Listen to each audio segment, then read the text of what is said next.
Dear friends, ఈరోజు ఒక పాత కొత్త కూల్ డ్రింక్ గురించి వీడియో చేద్దాం అనుకుంటున్నాను. ఇది మీకు చాలామందికి తెలిసే ఉంటుంది.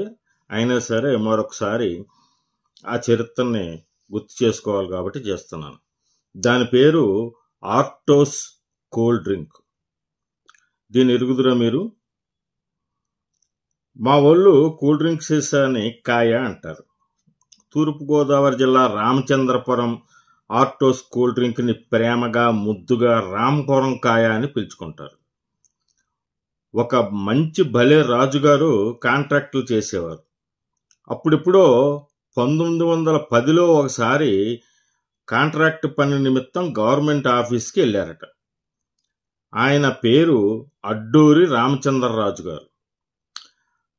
ఆయన చూపు ఓ గదిలో ముసుగేసున్న ఓ మిషన్ మీద పడింది. వెరైటీగా ఉంది. ఎప్పుడూ చూసినట్లు లేదు. ఏమైనా పనికొస్తాదేమోనని దాని చుట్టూ తిరిగి మొత్తానికి వాళ్ళకి అక్కర్లేదు అనుకున్నాక ఆయన పనికొస్తాదనుకుని బేరం చేసి కొనుక్కొచ్చి ఇంటి వసారాలో బిగించారు. ఎలా వాడాలో తెలియదు. చాలామందిని అడిగారు. చాలా చోట్ల తిరిగారు.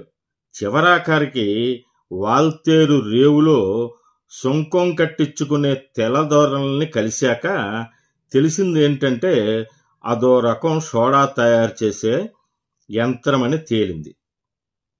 మరి తేలింది కానీ దాన్ని ఎలా వాడాలో తెలీదు. ఈ విషయం, ఈ ఆర్టోస్ కూల్ డ్రింక్ కథ చాలానే ఉంది. ఇది నేను ఒక లార్జ్ వీడియోలో తెలియజేస్తాను. అంతవరకు దీని గురించి మీకు తెలిసిన విశేషాలు ఏమైనా ఉంటే కనుక నాతో కామెంట్ చేసి పంచుకోవాల్సిందిగా కోరుతూ, ఈ వీడియోని లైక్ చేసి, సబ్స్క్రైబ్ చేసి, షేర్ చేసి, కామెంట్ చేయవలసిందిగా మిమ్మల్ని అందరినీ కోరుకుంటున్నాను.